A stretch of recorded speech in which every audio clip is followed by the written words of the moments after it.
The Snowy Nap by Jan Brett. Young Hedgy sniffed the chilly wind. Snow is on the way, he thought. I'll just take a last ramble around the farm. He did not want to miss a moment. He could barely keep his eyes open as he walked. The hens noticed at once. Time for Betty Bye, they cackled. It won't be long before you have to hibernate, and our coop will be bedazzled by icicles. In his sleepy daze, Hedgy trundled past the pond. The geese honked, "Goodbye until spring. We'll think of you as we play slip and slide across the pond ice. It is already starting to freeze." Hedgy came to the sheep shed. "Nighty night," the sheep baaed. One of the sheep had seen hedgehogs on the farm head for their cozy dens year after year as winter arrived. She was also ready to tell Hedgy what he would miss. "I'll soon see the snowmen Lisa makes," she said. The billy goat overheard and crunched across the frozen field to add, "As usual, you will miss winter blue time, when the sun sets and the snowy farm appears in every shade of blue." The pig watched Hedgy stop for a big yawn.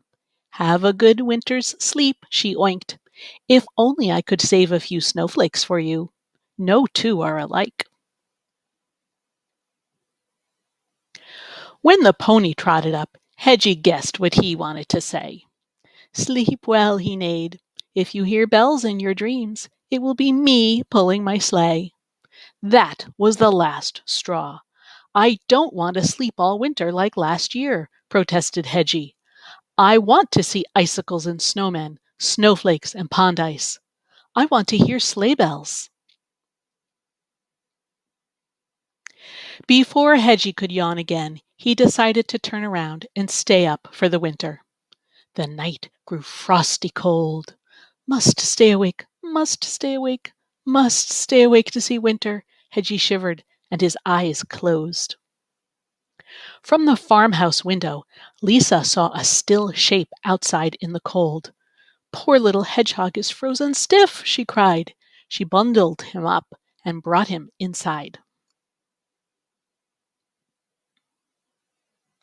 Lisa put Hedgy in a tea cozy and gave him a spot by the window. "That was a close call," she said. "A snowstorm is on the way. You'd better stay in the house and warm up." To Hedgy's delight, the next morning he saw the world outside shimmering with snow. The old chicken coop sparkled like a palace. Every day he watched from different windows, and new wintry scenes appeared.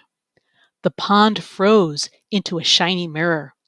Lisa twirled on her skates as the goose and the gander slid to keep up.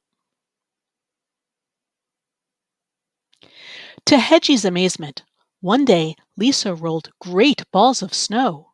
Before he knew it, he was looking at his first snowman.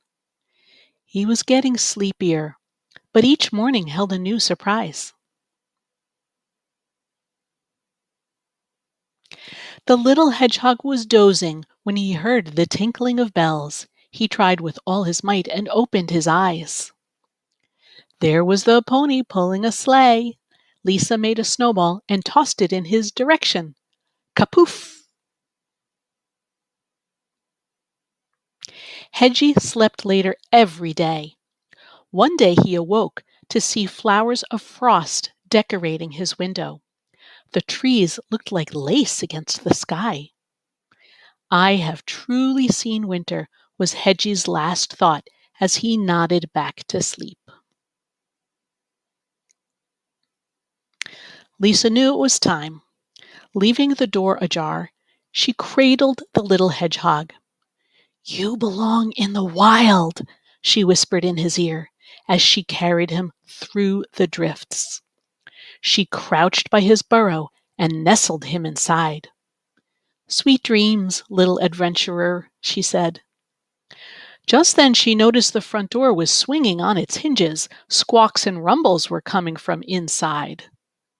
Lisa peered through the doorway and saw animals higgledy-piggledy making a commotion in her house. Each one was thinking, "I'll see winter from a nice warm house." "Out, out, out! Skedaddle!" she laughed. "Don't you know this is not where you live?" Lisa was shooing the last mouse from the house as Hedgy, snug in his burrow, fell into a deep sleep. He was dreaming about icicles and snowmen, snowflakes and pond ice. It was a long, snowy nap. The end.